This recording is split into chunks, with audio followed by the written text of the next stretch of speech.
Boa noite. Boa noite a todos.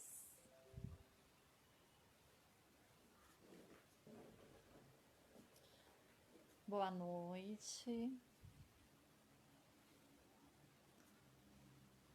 Boa noite a todos que estão chegando. O Matheus já está aqui para começar a conversar. Hoje, a nossa live, um tema tão importante que é a seletividade alimentar no autismo. Boa noite, Matheus, tudo bem? Boa noite, tudo ótimo, e com você? Graças a Deus. E que bom estar contigo novamente, de você ter aceito fazer essa live conosco. Então, Para quem não viu, né, a live anterior, né, que o Matheus fez conosco, ele é o Matheus Santana, ele é nutricionista, mestre em alimentos, nutrição e saúde pela Universidade Federal da Bahia e especialista na nutrição no autismo e epilepsia refratária. E hoje a gente vai conversar com ele um pouquinho sobre a questão da seletividade alimentar no autismo. Um tema que gera tantas dúvidas, né, Matheus? tema bem difícil de se falar, porque tem muitos complicantes. Mas é um tema bem gostoso, quando a gente começa a compreender a área. E para a gente começar um pouquinho, eu queria que a gente está falando sobre seletividade alimentar, né? Mas o que é seletividade alimentar, né? Tem diferença dos problemas alimentares em crianças de autista e neurotípicas? Então, a seletividade alimentar, ela consiste na redução do rol de alimentos em cerca de 15 a 30 alimentos. Então, a redução fica menor do que até 30 alimentos.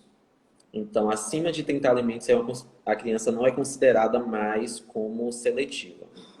Só que quando ela consome menos do que 15 alimentos, ela também não é uma seletiva, ela já tem uma dificuldade alimentar grave. E só que a gente acaba colocando todas essas classificações juntas. Então, para ficar claro, a seletividade alimentar, ela é a redução do consumo de alimentos, então vai ficar mais ou menos até 30 alimentos e chega a afetar 80% dos autistas. Ela se difere das outras crianças porque quando uma criança é tida como normal, ela tem seletividade alimentar, ela não vai ter os mesmos agravantes que uma criança autista, como sensibilidades alimentares, dificuldades em relação à absorção de micronutrientes, de macronutrientes. Então, toda essa parte gastrointestinal que a gente abordou na live anterior, ela não vai existir na criança tida como normal. Então, só vai ter esses agravantes no autista mesmo. Mas só para a gente aprofundar um pouquinho mais a nível até de conhecimento de vocês mães, a gente tem que entender, como eu disse, que nem tudo é seletividade alimentar. Classificando os problemas alimentares, a gente vai ter, primeiro, a fobia alimentar. Quando a fobia acontece, ela acontece de modo súbito, então não é algo gradual, é algo repentino. Isso após um episódio traumático. Então, não sei vocês, mas muitas pessoas reclamam muito da comida de hospital. Então, quando chega no hospital, tem uma comida totalmente diferenciada, ou sem sal, ou sem açúcar, ou sem óleo, sem gorduras, e essa pessoa acaba criando um trauma daquela alimentação ali no hospital. Pode ser por conta disso, ou se alguém foi em algum aniversário e consumir algo que fizer passar mal, pode criar uma fobia a partir desse momento. Então, a partir de um episódio, ocorre essa rejeição pelo alimento. Sempre que a pessoa for consumir, ela vai ter um grande medo, então ela acaba fazendo a recusa. A gente tem, então, o distúrbio alimentar, que vai ser já outros problemas, como anorexia, como bulimia, que são uma outra linha também de problemas alimentares. Aí a gente vai ter a seletividade alimentar, que é a diminuição do rol, e a gente tem, que acontece muito no autista também, é a dificuldade alimentar grave, que é quando a criança fica com um rol de alimentos de até 15 alimentos. Na verdade, fica até menos.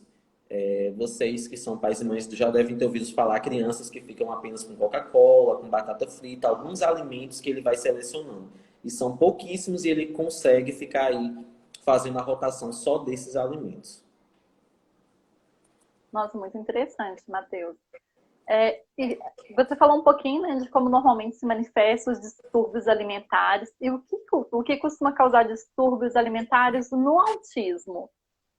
Então, distúrbio é uma evolução é um agravamento da seletividade alimentar. Então, a criança passa pela seletividade alimentar, como não é tratada, ele evolui para uma dificuldade alimentar. O que acontece é, o intestino já está todo prejudicado, aí vem desbiose, vem inflamação, vem alergias. Então, a criança já está com ali a microbiota intestinal toda prejudicada. E ele continua fazendo o consumo desses alimentos, como eu citei, da Coca-Cola, de frituras, que são agressivas para o intestino. Então, chega um momento que o intestino começa a não aceitar mais quase que nenhum alimento, porque tudo que ele comer vai fazer mal ao intestino. Aí ele evolui, então, para uma dificuldade alimentar. O que é interessante, eu acho que estava dentro daquilo que a gente conversou sobre seletividade alimentar, é sobre que os pais podem perceber como os pais devem ir captando sinais. Dentro do autismo, como o autismo vem muito, né, muitos estudos americanos, e normalmente em inglês, eles chamam de red flags, que seriam sinais de alerta, sinais vermelhos, que os pais devem ir captando esses sinais, já sabendo um possível desenvolvimento de uma seletividade alimentar. Então, se a criança ela já começa a ter dificuldade de amamentação, já é algo para os pais ficarem em alerta, porque pode ser um fator para o desenvolvimento de uma seletividade. Então, não conseguiu amamentar, teve recusa, aí teve que ir para fórmulas, toda essa parte a gente tem que ficar alerta. Se a criança tem muita resistência, é inflexível a modificações, a novidades de consumo de alimentos, de inserção de alguns alimentos, já é também uma preocupação. Por quê? Porque normalmente a criança deveria ter esse senso aguçado de querer experimentar tudo. Então, se ele começa a não experimentar, é porque algo está acontecendo de errado. Se ele resiste à mudança, que é um outro sinal, e ele começa a recusar aquilo que ele já consumia de alimentos, é uma outra situação que a gente tem que observar também. É um outro sinal de alerta. E os pais não devem ficar insistindo apenas em um tipo de alimentos. O interessante é rotacionar e colocar outras variedades para a criança não ficar apenas com, com a oferta daquele alimento. Então seria interessante fazer essa rotação, especialmente de textura, de cor, de sabor, então, e modificando esses alimentos.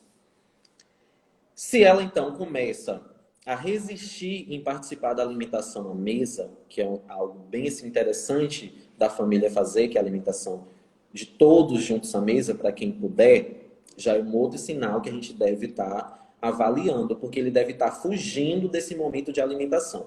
E normalmente quem chama para alimentar é a mãe, então pode estar criando resistência contra a mãe também. Se tem dificuldade de adequar os horários, então não consegue consumir nos horários que a família consome, só consegue consumir em outros horários, já é algo para se preocupar também, já são sinais de alerta. Se a criança fica longos períodos sem comer, não sente fome, não sente atração por nenhum alimento, também já é um outro sinal de alerta que os pais já têm que ficar visualizando. E uma situação também que deve ser avaliada é quando a criança consome, o autista consome e ele fica com alimento na boca, de um lado para o outro, de um lado para o outro. Tem aquela dificuldade de fazer a deglutição. Então a gente deve observar esses sinais, que seriam os principais sinais de alerta aí, que são visíveis, né? E são os visíveis para os pais, porque os outros vão estar acontecendo dentro do intestino da criança e não vai dar para visualizar. Isso é muito interessante. Você falou assim, esses sinais. Eu vou até ler alguns comentários que teve uma mãe que falou que desde a amamentação o filho teve dificuldade. Só um segundinho. Meu filho, ele tem 6 anos, não consegue se alimentar bem hoje. Ele conseguia comer uma colher de macarrão e um pedaço pequeno de frango que não enchia nem a palma da minha mão. E ela fala que começou, parece que desde bebê, quando saiu do mamar, ela já teve problema na introdução do leite. a pediatra dizia que eles tinham refluxo, mas sempre ela já achava estranho, né? Então, ou seja, já tinha algo ali já sinalizando, né? E aí a gente viu, assim, o que nos sinaliza que está caminhando para uma seletividade alimentar. E aí eu queria também falar um pouquinho assim, qual é a melhor intervenção, qual é a dica, como os pais, a escola pode intervir, e se tem diferença na intervenção da criança autista para a neurotípica. Então, falando de seletividade, especialmente em autistas, ela vai acontecer por 5 fatores e vai afetar aí a parte sensorial. Até por isso que o tratamento de seletividade alimentar a gente não faz só com nutricionista, a gente faz com nutricionista associada a uma fono ou um TO, para fazer essa dessensibilização da criança. O primeiro processamento sensorial seria as alterações sensoriais. Então, o que a gente pode observar? A criança tem hábito de cheirar, de lamber antes de comer, de rejeitar alimentos pelo cheiro, pela cor, pela textura. Isso aí tudo são problemas sensoriais que a gente deve tratar antes de pensar em evoluir em um tratamento de seletividade alimentar. Por que isso? Porque a sensibilidade exagerada, ela vai ser ruim, especialmente aí para crianças que têm sensibilidade a sons. Então, se liga um liquidificador, ela vai tomar um susto, ela vai se descontrolar, ela vai ficar descompensada. Então, toda vez que a mãe for fazer algum alimento que for liquidificado, vai criar uma fobia na criança. Então, tá vendo que vem a seletividade, vem associados outros problemas. Então, um liquidificador pode ser um causador de fobia, um secador de cabelos, esses barulhos muito intensos pode aí deixar a criança mais resistente a fazer a alimentação. Então, são reações sensoriais que podem acontecer na cozinha ou não, que vão refletir na alimentação da criança. Também pode ter a insistência visual em objetos, luzes que piscam, que emitem barulhos, bem como nas partes que ventam, por exemplo, ventiladores, máquinas, pode ter todo um agravo sensorial aí. Então é interessante trabalhar essa parte sensorial também. A insistência tátil, então as crianças que permanecem muito tempo passando a mão em algum objeto, segurando alguma textura, toda essa parte sensorial a gente tem que trabalhar. Em especial, quando a gente tem dificuldade de inserir alimentos por cheiro, cor, pelo visual, pelas texturas, em pedaços grandes, toda essa parte a gente deve tratar. Então, de início, a gente vai tratar a seletividade alimentar pensando na parte sensorial. Então, a criança tem que estar toda trabalhada, toda equilibrada sensorialmente para que a gente consiga evoluir. Então, quais são as alterações que a gente pode fazer na rotina para que a gente ajude a melhorar essas condições sensoriais? Então, a dificuldade, muito importante na alimentação, e que é uma estratégia que a gente pode utilizar, é a ritualização dos processos.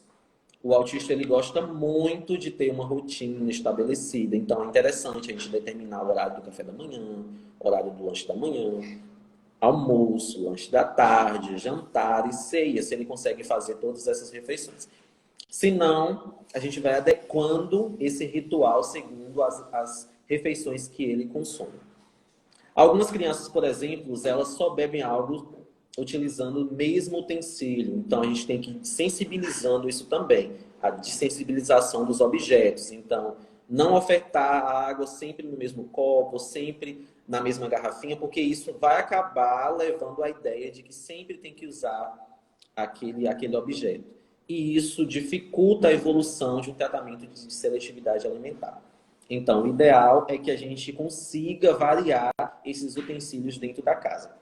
Por que eu digo isso? Porque quando as mães vão em alguma loja de departamento, alguma loja de coisa de criança, sempre veem esses objetos, garrafinhas, pratos, talheres muito bonitinhos, aí vai e compra para a criança.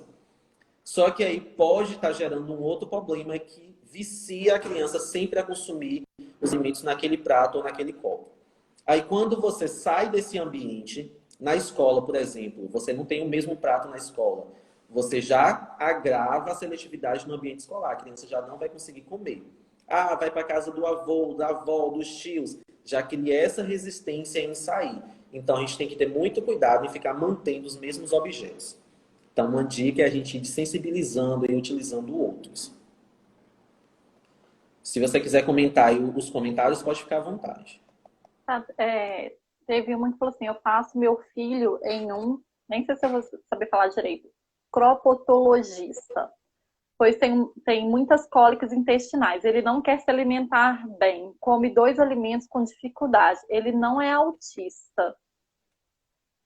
Ele tem uma dificuldade alimentar grave aí, porque se só come 2 alimentos, não está nem na classe de seletividade, está na classe de dificuldade alimentar grave. Então tem que começar a trabalhar essa sensibilização também aí da criança. Então, eu acho que o que vocês querem saber... Eu vou falar também questão de 2 casos, um também como mãe, o outro até como professora. Aqui em casa, por exemplo, eu tenho, né, uma das que ela tem uma resistência de comer todas as outras coisas. Já teve alergia alimentar e só come fruta. Então, assim, não quer comer o arroz, não quer comer o feijão, só fica na base das frutas e é difícil conseguir. Então, assim, uma dica nesse sentido. Algo que muitas mães também comentam entre, né, as mães nos grupos no autismo, às vezes, a dificuldade do autista em ingerir carne, né? Normalmente, eles têm uma certa resistência. Aí teria uma dica também. Sabe por quê? Porque os principais problemas no intestino do autista são causados por proteínas de difícil digestão. Então, a gente tem a caseína, que vem do leite, a gente tem o glúten, que vem aí dos farináceos, das farinhas de trigo. E a carne, ela é uma proteína também. Então, especialmente a carne de vaca, ela vai ter uma digestão mais dificultada. Então, leva-se um período maior para fazer uma digestão. Por isso que os autistas optam, mesmo que eles não saibam assim, o cunho científico de por que estão fazendo essa retirada, mas é porque eles sentem lá no intestino deles que essa digestão é mais dificultosa. Então, quais são as dicas? Se for ofertar carne, que seja uma carne muito bem processada, uma carne moída. Opte por carnes mais fáceis de digestão, como frango, como o peixe, os pescados. Então, são estratégias que podem ser usadas, porque a carne de vaca mesmo ela vai ser mais difícil de fazer a digestão. Nossa, interessante, né? A criança tenta expressar e às vezes não conseguimos compreender o motivo, né? Olha como que informação é tudo. Para criança não verbal fica mais difícil, né? Do autista não verbal. Como essa mãe pode tentar introduzir outros alimentos? Como ela pode tentar conseguir ofertar para que ele consiga, né? A não ser aqueles que sempre ele come aqueles mesmos. Então, para fazer tratamento de seletividade alimentar, em especial, os pais devem procurar profissionais que trabalhem com essa área, porque fazer em casa, eu tenho uma frase que eu sempre digo aos pais. Os pais podem estar queimando estratégias. O que seria queimar estratégias? É você pegar uma estratégia cientificamente comprovada e você usar de forma inadequada e a criança cria uma resistência àquela estratégia. Então, a partir do momento que o profissional for tentar fazer novamente aquela estratégia, a criança já se preparou com aquela estratégia. Então, ela não consegue evoluir com essa estratégia. E para a seletividade, a gente segue um caminho. Então, a primeira estratégia, a segunda estratégia, vai colocando para ir melhorando. É uma escadinha que a gente vai subindo. Então, quando a gente faz sem informação, sem a prática de como realizar essas técnicas, a gente pode estar queimando uma estratégia. Então, é procurar profissionais que entendam, fazer um bom exame laboratorial para saber como está o intestino e começar pelo intestino. Então, faz a recomposição de toda a flora gastrointestinal, trata as alergias, deixa a criança apta, um ambiente mais favorável a ter uma evolução. Quando a gente chega no tratamento de seletividade alimentar, e a gente não vem só no nutricionista, vem outros profissionais também. Por quê? O objetivo é desensibilizar a criança. Então, a gente tem uma fono, a gente tem um TO para ajudar nessa desensibilização. Aí, como eu disse para você, a gente tem alguns problemas são os causadores da seletividade alimentar. O primeiro problema a gente considera como problema médico. O que seria um problema médico? São os problemas causados por doenças, por alergias, são aquilo que afeta o organismo da criança. Então, a gente tem que tratar inicialmente os problemas médicos, que aí seria flora gastrointestinal, formato do cocô, tem que começar a fazer a produção do cocô já num formato mais interessante, de evacuação, tomar água, tratar alergias. Aí a gente vai retirando também os alimentos que podem estar sendo tóxicos, metais pesados. A gente deixa um ambiente mais favorável. Esses problemas são os problemas médicos. Depois, a gente vai trabalhar os problemas sensoriais, que é deixar a criança sensorialmente adequada para uma evolução. Então, a gente trata aí a questão das texturas, a questão do cheiro, a questão do paladar, deixa a criança apta num ambiente mais favorável. Então, ela já começou lá no passo de tratar todas as partes, os problemas médicos, depois a gente começa a tratar os problemas sensoriais. Depois a gente começa a tratar os problemas orais motores. O que é isso? Se a criança tem dificuldade de deglutir, se ela tem dificuldade de cuspir, se ela tem dificuldade de mastigar, porque não adianta nada. Por exemplo, você dá um pedaço de carne bovina. Todo mundo sabe que a gente precisa fazer uma mastigação dessa carne. Primeiro na boca, para depois a gente engolir. Se a gente engole esse pedaço já grande, sem fazer a mastigação, vai ser muito mais difícil fazer a digestão. Então, causa mais problemas. Então, a gente trata também esses problemas orais motores para que a gente estabeleça um ambiente mais favorável, que a criança consiga deglutir, consiga salivar, tudo certinho. O terceiro não, já é um dos últimos, é rotina. A gente tem que estabelecer rotina, a gente tem que determinar os horários de fazer cada coisa, como vocês já fazem, com horário de terapias. A alimentação tem que entrar nessa rotina também. Não pode ser, depois da terapia. Sim, mas aí, quanto tempo foi a terapia? Quanto tempo ficou? Você se preparou em levar a alimentação para comer depois da terapia? Toda essa parte exige um planejamento alimentar. Então, tem que ser feito esse planejamento para que se consiga evoluir. E, por último, que muitas pessoas pensam que a seletividade alimentar é comportamento. Mas você já viu aí que a gente já falou de problemas médicos, problemas orais motores, problemas orais motores de rotina e agora problemas de comportamento. Então, comportamento vai vir no final, a gente pensa nele no final. Por quê? Porque nem tudo no autismo é comportamento. Então, a gente tem que avaliar muito bem se é algo comportamental, que seria até mais fácil de tratar. Então, é uma recusa a ir para a mesa por não gostar da mesa, é uma recusa a sentar perto da mãe porque já está o tempo todo com a mãe, é uma recusa a comer perto do irmão porque não gosta de ficar o tempo todo com o irmão, porque o irmão olha. Então, esses problemas a gente vai tratando também dentro de comportamento. Matheus, tem uma mãe que pensou assim: a minha filha não come feijão e não come nada pastoso. Ela tem problema na alimentação por não comer esses alimentos? Então, a gente sabe que especialmente o feijão, ele é rico em proteínas e rico em ferro. Então, isso já acho que todo brasileiro, toda a população sabe disso. Então, quando a gente não consome alguns alimentos, e se ele não consome os alimentos do grupo das leguminosas, ele pode estar com deficiência de ferro. Se ele não consome as proteínas de origem animal, como as carnes, ovos e leites, ele pode ainda estar se agravando com essa situação. Então, o que é mais interessante? É avaliar, através de exame laboratorial mesmo, se tem ou não essas deficiências. Porque se tiver, ou faz suplementação, ou tenta inserir esses alimentos de uma outra forma.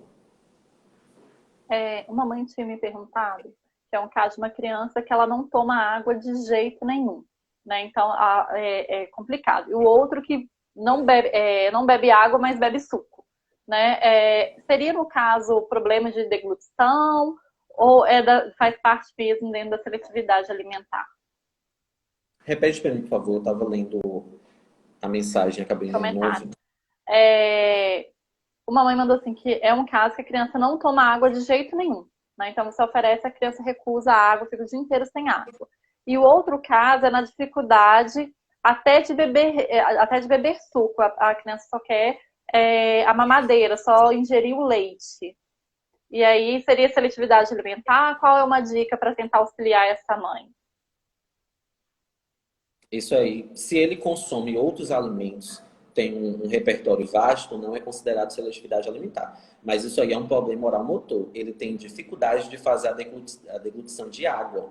Por quê? Normalmente a criança tem esse tipo de dificuldade porque ele acha que tomando a água ele pode acabar se engasgando. Então ele acaba fazendo a recusa da água por conta disso. Então é interessante avaliar com a fome se ele tem esse problema de deglutição de água e de outros alimentos líquidos. Nossa, muito interessante. A Florence, ela fez a seguinte pergunta: a visita ao nutricionista ocorre no intervalo de quanto em quanto tempo? Depende muito. Por quê?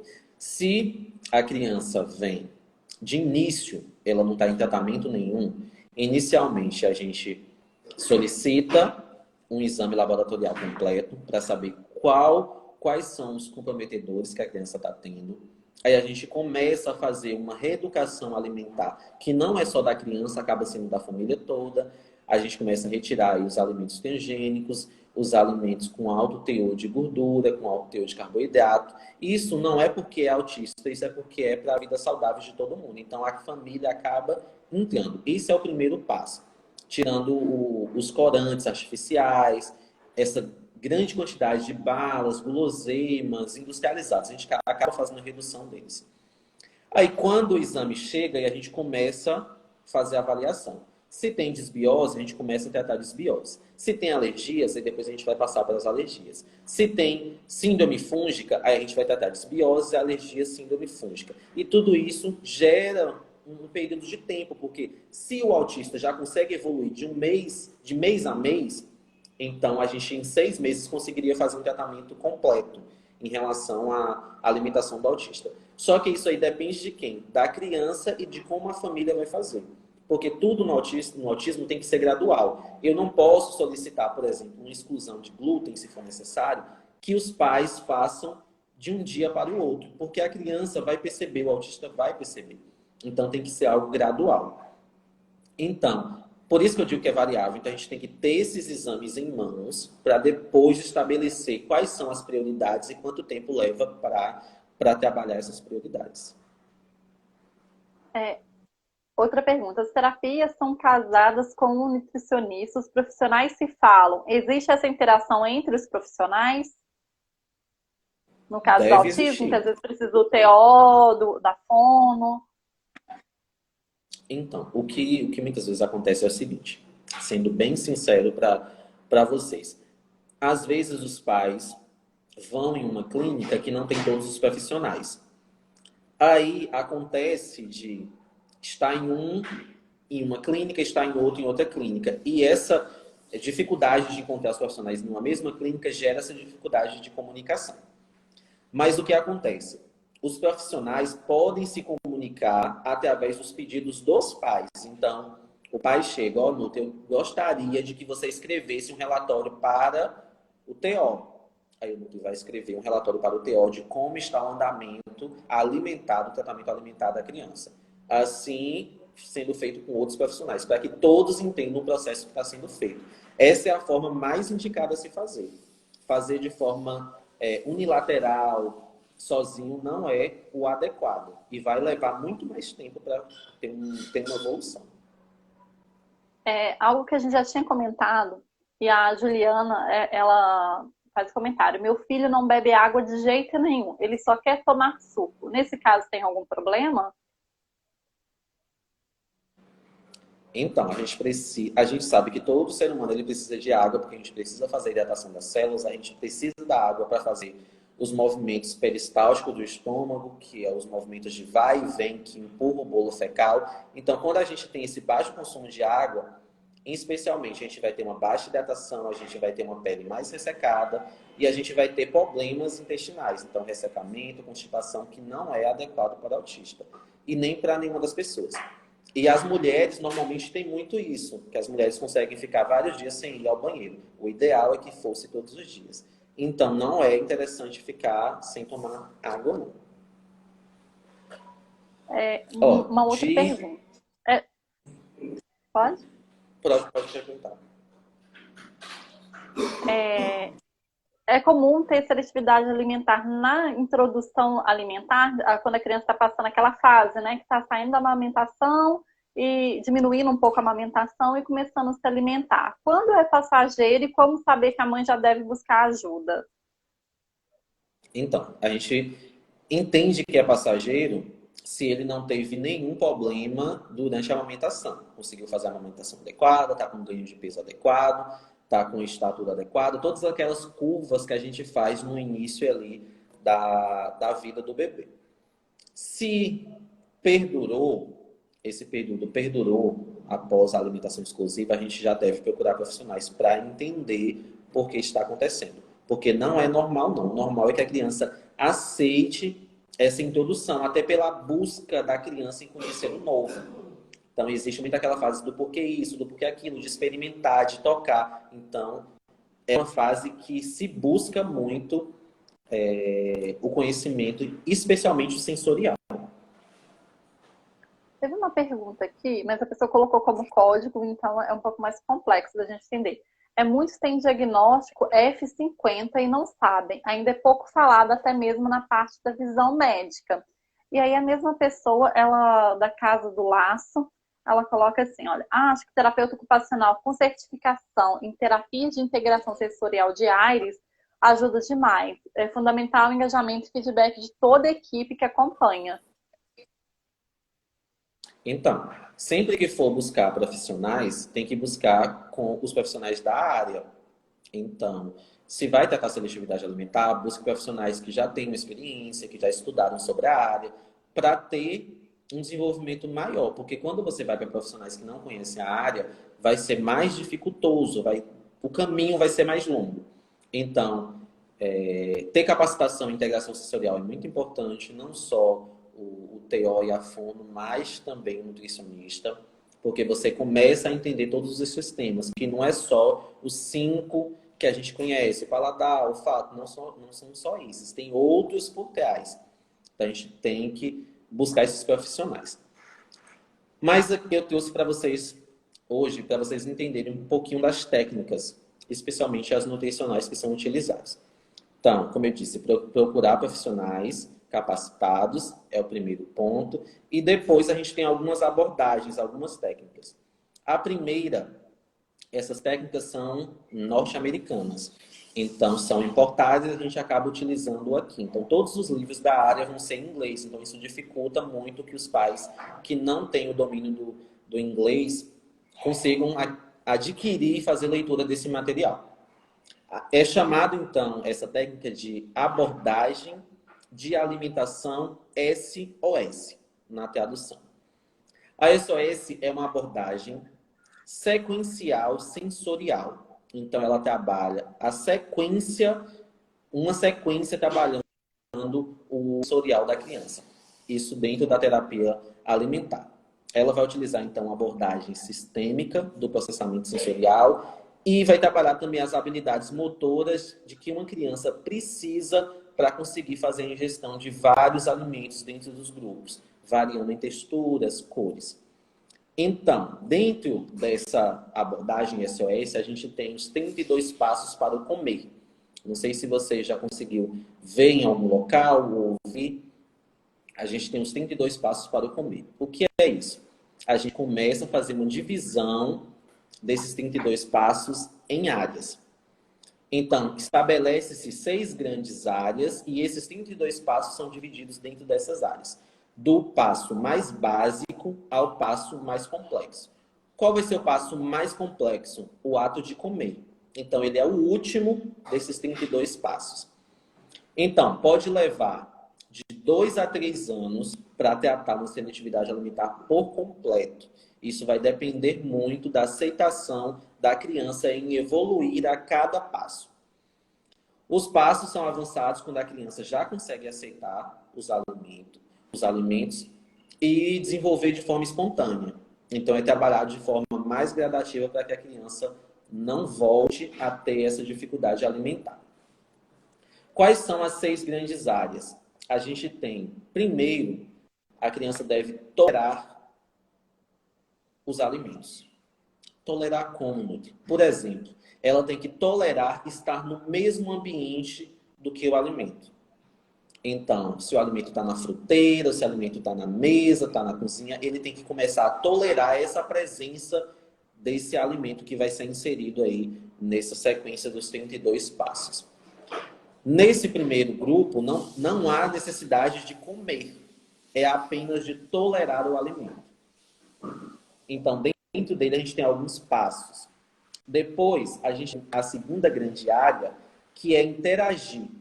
Por exemplo, a criança já tolerou, já passou pela primeira área, aí agora ela vem para a área do interagir. Ela vai pegar uma fruta, ela vai ajudar a pegar uma verdura e levar para o pai ou para a mãe, sem a necessidade de comer também. Ela está ajudando no processo, está interagindo com aquele alimento. Depois a gente vai para o terceiro grande grupo, que é o grupo do cheirar.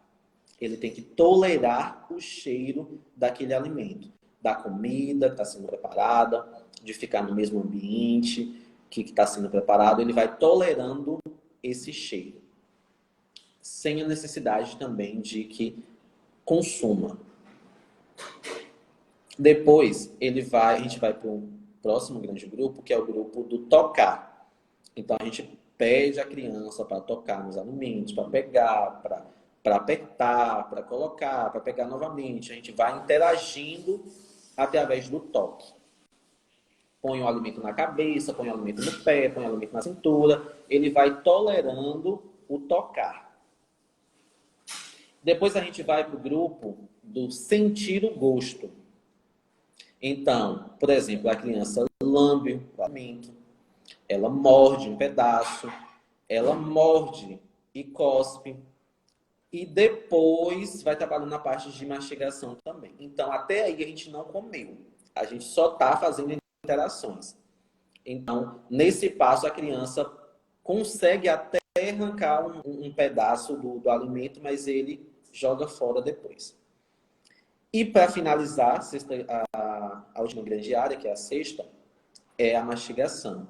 É comer, engolir parcialmente, depois ela engole, pode cuspir, e depois ela começa a engolir e vai tendo o hábito de comer aquele alimento. Então, a gente foi subindo uma escadinha até chegar nesse último passo. Esses 32 passos estão divididos nessas 6 áreas. A criança pode evoluir muito rapidamente? Pode. Mas o interessante é ir gradativo. Por quê? Porque o interessante é você avançar do passo 1 para o passo 2 e você não ter regressão para o passo 1. Então, você ficar no passo 2 de forma concreta. E depois você evolui para o terceiro, quarto e assim sucessivamente. Quando tem essa volta para um passo, a gente começa a trabalhar novamente esse passo até passar para um segundo.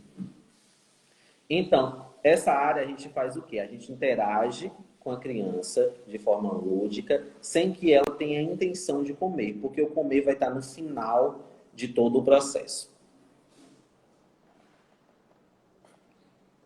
Nossa, é muito interessante. Então, as metas de alimentação elas vão estar aparecendo e vão ser diferentes para cada criança, dependendo do nível de aceitação. Então, a evolução depende muito de como é feita a terapia e de como é feita a evolução. Isso porque vai ter as habilidades orais motoras, vai ter as habilidades sensoriais e vai seguindo essa hierarquia alimentar. Nessa hierarquia, os pais não devem querer que já no primeiro grande grupo que a criança coma. Por quê? Porque você pode queimar a estratégia e a criança não evoluir. Então, coloca na boca. Se ela não quiser engolir, não engole. Tem que ter uma paciência para a evolução da criança. Eu até estava falando isso no consultório hoje. Não adianta também usar as estratégias de, por exemplo, quando não pode nem glúten, não pode caseína. E os pais normalmente compram livros de receita sem glúten, sem caseína, e já querem fazer uma preparação, e já querem que a criança consuma. Isso é prejudicial para duas pessoas, para o autista e para a mãe. Porque a mãe cria uma esperança de que ela vai fazer aquele alimento tão saudável, tão propício para o autista, e no final ele não vai consumir. Então a mãe cria-se uma frustração. E para a criança é ruim, por quê? Porque ele percebe que existiu uma frustração na mãe e que foi causada por o não consumo dele. Então a gente tem que ter muito cuidado e seguir os passos corretamente. Não adianta de um dia para a noite já fazer um bolo sem glúten, sem caseína, sem manteiga, fazer todas aquelas elaborações, porque a criança não vai consumir, ela não está desensibilizada, ela não está com o processamento sensorial adequado. Então, a gente tem que ir com bastante calma em relação a isso. Tem uma pergunta muito interessante que a mãe relata, né? Que ela tem um filho já de 17 anos, que é adolescente, ele tem TOD, ele não come quase nada, ele é muito seletivo, né? E sofre com isso. Mas quando criança o pai não deixou tratar e tudo mais, então assim, com essa idade, ele já com 17 anos, tem como consertar? Olha, eu vou dizer com experiência de consultório. Eu peguei um paciente tem alguns meses, acho que em junho, que o paciente ele já tem 22 anos, ele é autista e ainda tem crises epiléticas. Ele tinha um repertório muito pequeno e tinha um nível de agressividade muito grande. Por quê? Porque os pais não sabiam que deveria ter sido tratado e que a alimentação deveria ter entrado nesse tratamento também. O que a gente pôde ver de início? 90% dos autistas têm desbiose. Então, já é uma porta de tratamento. A gente fez o quê? Tratamos desbiose, tratamos alergias, tratamos metais pesados, que é muito comum também nos autistas. Deixamos o ambiente favorável. Quando o ambiente ficou favorável, ele melhorou a qualidade do sono, ele diminuiu a agressividade e ele não estava mais inflamado. Aí ficou muito mais fácil de inserir os alimentos. Então, a minha orientação é fazer esses tratamentos iniciais para depois conseguir evoluir. Mas conseguem sim. Essa primeira técnica do SOS ela é feita com crianças mais novas. Por quê? Porque é aquele período de descoberta, de interação com os alimentos. Já para autistas um pouquinho mais velhos, e depois que a gente passa da janela de neuroplasticidade, a partir dos 8 anos para frente, a gente tem um outro método, que é o método do food shine, que consiste na modificação gradual de texturas a partir dos alimentos que já são consumidos pela criança. Só que aí a gente consegue fazer quando a criança consome alguns alimentos, quando ela consome pouquíssimo. Por exemplo, fazer com a Coca-Cola um food shine é impossível, porque eu não consigo modificar a Coca-Cola para nada. Porque a Coca-Cola ela é única e exclusiva. Não teria como eu modificar uma textura, fazer algo do tipo. Então tem que ser alimentos sólidos. Então come uma batata, come uma cenoura, algo do tipo sólido que a gente consiga modificar texturas. Então, em parceria também com a família e com os terapeutas. É feito um planejamento alimentar com os profissionais, especialmente com a família, porque essa família que traz esses alimentos que ele come, essa informação. E a partir daí a gente começa a pensar em que alimento a gente começa a fazer esse processo de desensibilização primeiro. Se vai ser uma batata, se vai ser um aipim, se vai ser o que seja mais fácil para ele, a gente vai modificando as texturas.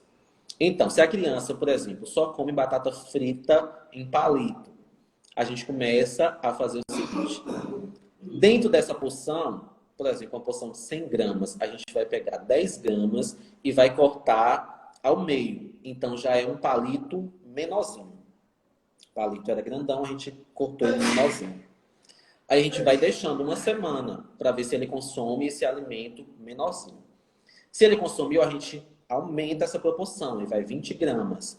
Mantém 80 e 20 menorzinho. Conseguiu comer, a gente vai trabalhando até chegar nos 50%. Quando a gente chegou nos 50%, a gente já consegue visualizar que a gente pode fazer uma outra modificação.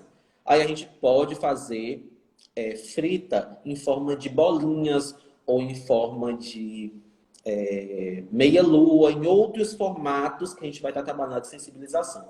Isso facilita porque você trabalhando outras formas, você consegue inserir outros alimentos que sejam parecidos com aquele alimento de origem, daquelas formas diferenciadas. Então a criança fica mais desensibilizada a aceitar esses alimentos. Então é uma porta de passagem para outros alimentos.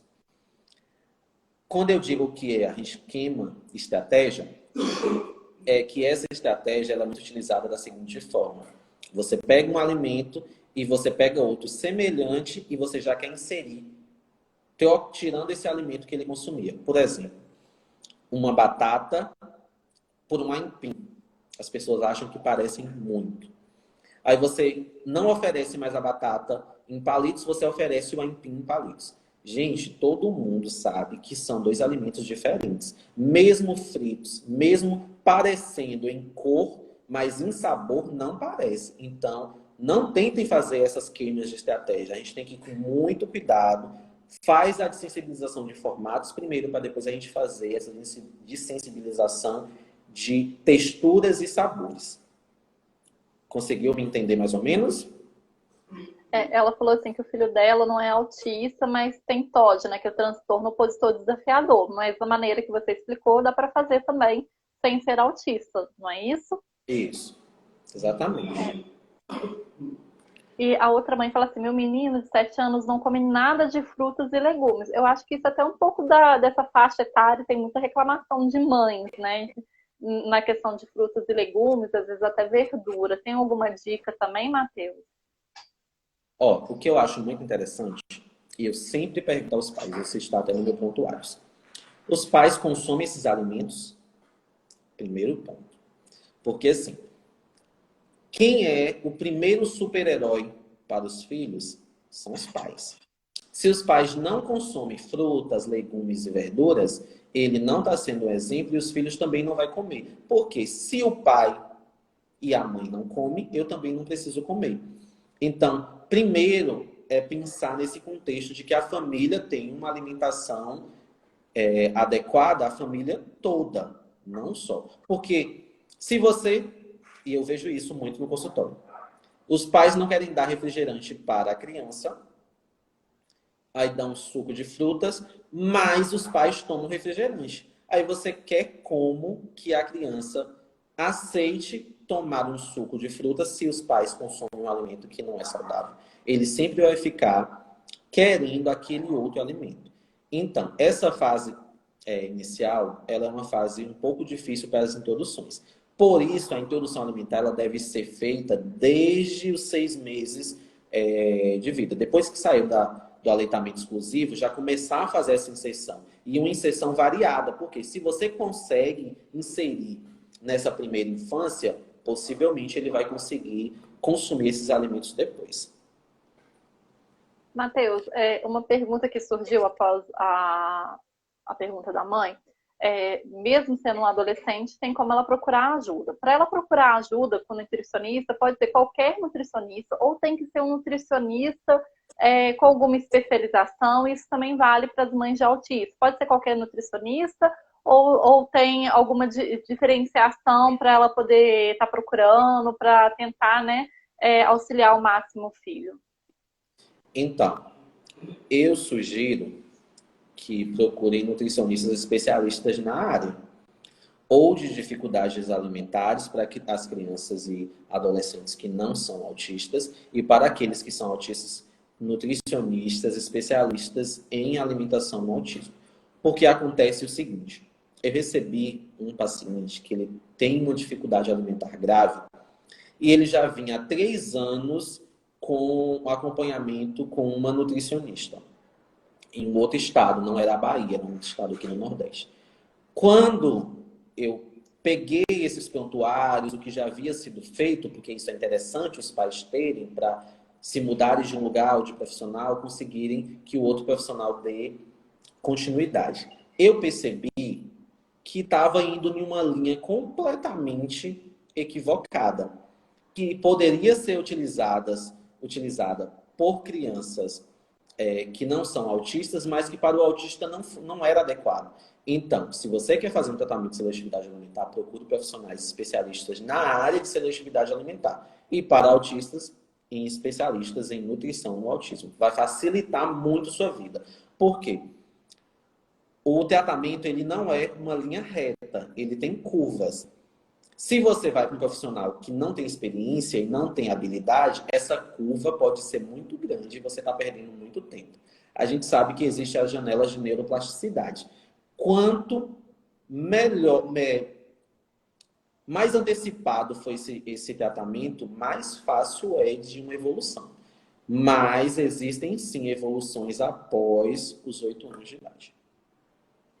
A mãe que tinha falado, né, que até esqueci a especialização, que é o médico do intestino, que ela estava investigando. Aí, no caso, também teria um nutricionista com alguma especialização, uma indicação para ela, para poder estar auxiliando, porque ela, lá em cima, ela tinha falado que depois que o médico pediu todos os exames, a única coisa que tinha dado era gordura na fezes, o resto tinha dado tudo normal, e a criança, né, eu acho que parece que só ingere 2 tipos de alimento. Então, eu acho interessante, seria uma dica para essa mãe, em buscar outros profissionais para dar uma visão mais panorâmica também. Porque eu acho que se ela for um nutricionista, ele já vai detectar que ele tem problemas alimentares. Se ele tem problemas alimentares, possivelmente ele tem deficiência de nutrientes. Como ele tem apenas TOD, vários nutricionistas que Não, trabalham essa com mãe é autismo... outra. Essa mãe é É outra. outra? É outra. É mãe de... Normalmente... Ela não sabe se ele tem autismo ou não, mas é uma criança que só tá comendo 2... E ela, eu esqueci o nome. É um nome difícil, aquele nome que eu falei, que ela tinha procurado o médico de intestino, né, para poder investigar, e só tinha dado esse resultado das fezes que continha gordura. O resto estava tudo ok, mas a criança só come 2 tipos de alimento. Então, seria interessante procurar um nutricionista para começar a fazer a inserção, estratégias de inserção de alimentos. Aquelas estratégias que funcionam com crianças, com qualquer tipo de criança, normalmente não funcionam com autismo. Quais são? Fazer carinhas nos alimentos, fazer olhinhos, fazer gatinho, fazer bonequinho. Isso não funciona para autista. O autista ele não se atrai por esse tipo de estratégia. Então, não precisa fazer isso para o autista. O autista vai gostar muito mais do formato, de outras criações alimentares do que essas criações de carinhas, de lúdicas. Só que a gente tem que prestar muita atenção no seguinte: tem algumas situações que os pais devem evitar ao máximo. É ao máximo mesmo. Primeiro, obrigar a criança a comer. Gente, evitem fazer isso. Por quê? A mãe, ela fica na linha de frente. Se a mãe obriga a criança a comer, a criança toma uma aversão pela mãe. Então, já tem uma dificuldade de comportamento entre a mãe e a criança. E sempre quem vai oferecer alimentação é a mãe. Normalmente é a mãe. Então, para tratar uma seletividade alimentar, normalmente a gente tira de cenário a mãe e coloca em cenário outras pessoas. Que, por exemplo, uma avó, que a criança gosta de ficar mais. E vó sempre mima as crianças, então é uma pessoa mais fácil de fazer uma introdução. O pai, que a criança já entende que é um momento de lazer. Então, a gente começa a fazer essas modificações. Por que a gente não obriga a criança a comer? Porque isso gera recusa e gera fobia. Lembra da fobia que a gente falou no início da live? Toda vez que a mãe vir com um prato, ele vai ter fobia desse momento do consumo alimentar. E ele vai fazer a recusa. Então, devemos evitar. Oferecer um alimento como recompensa é outra situação que deve ser evitada, porque gera comportamento inadequado. Então, assim, faça isso que eu te dou isso. Ele sempre vai ficar nessa chantagem. Eu só vou fazer se minha mãe me dá isso. Então, não é um comportamento adequado para a alimentação. Comparar e rotular a criança. Então, rotular a criança como chata, é chata para comer, não gosta de comer. Esses adjetivos pejorativos a gente deve evitar também. Falar sobre condição, que eu vejo muito os pais fazendo isso. Por exemplo, este pedaço de frango vai fazer você crescer. Gente, um pedaço de frango não faz ninguém crescer. Então, ele vai comer pensando que naquele momento ele vai crescer. Lembra de um desenho do Popeye que ele comia espinafre e que ficava fortão? Essa mesma situação. Ele vai esperar que naquele momento que ele cresça. E isso não vai acontecer. Então, gera uma frustração. Outro fator que os pais devem evitar é comer o alimento rejeitado pela criança. Então, oferecer uma fatia de bolo, a criança não comeu, eu vou e como na frente da criança. Isso deve ser evitado porque gera um comportamento também inadequado. Então, ele sabe que toda vez que você oferecer, ele vai recusar, alguém vai comer. Então, recusou, retira esse alimento, leva para a cozinha e se for consumir, consuma lá sem que a criança veja. Evitar a higienização da boca, especialmente nas introduções alimentares. Então, tá dando uma papinha, aí coloca na boca, sujou um pouquinho. Aí vem com a flanelinha e fica passando toda hora limpando. Eu sei que as mães gostam de fazer isso muito. Evitem. Por quê? Para criança sensível, passar esse pano na boca pode causar aí uma sensibilização muito grande. A gente já está com pouco tempo. E antes de tentar responder, né, a última pergunta, eu queria deixar esse espaço para você falar assim, aonde as mães podem te procurar, né, se você atende virtualmente, né, aonde que é o seu consultório, e deixar esse espaço para você falar. E você tem sido muito elogiado na live o tempo todo, né, vários elogios de quanta informação importante que você tem agregado aí às famílias. Então, eu agradeço o convite, peço perdão pelo ocorrido da nossa live anterior e por não conseguir acompanhar os comentários. Eu não consigo ler e falar, eu fico meio atrapalhado. É difícil mesmo.